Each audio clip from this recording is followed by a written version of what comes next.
Spiritual meal feeding the spirit.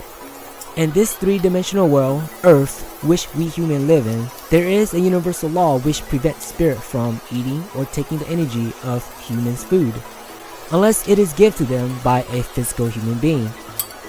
If you have to feed a spirit, or if you wanted to share your meal with one, it is best to make sure that the meal is freshly cooked.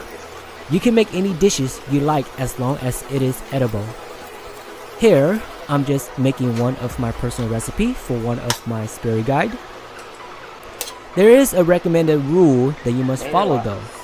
When offering a meal to a spirit, you must specifically state who the meal is for and only feed that spirit within your home if he or she is your ancestor, spirit guide, spirit companion, or guardian angel. Any outside spirits, it is to be fed outside of your home, because you wouldn't want any outside spirit entering your home.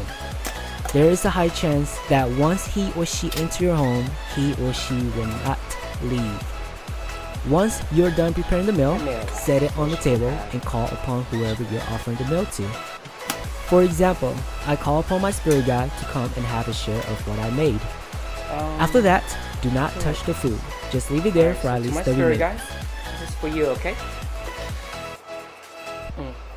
Hopefully you enjoy the meal. I don't know if it's good, but I'm gonna give it to you first, okay? Oh, and before I walk away, I had to make sure that to all the spirits, all the ghosts, entities that are around, this meal in front of me is for my spirit guide and my spirit guide only, okay?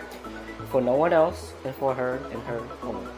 After the spirit is done with the meal, don't eat it. Throw it away, because there is a chance that you will become sick And then after I'm gonna eating clean it. up and then I'll make myself a meal.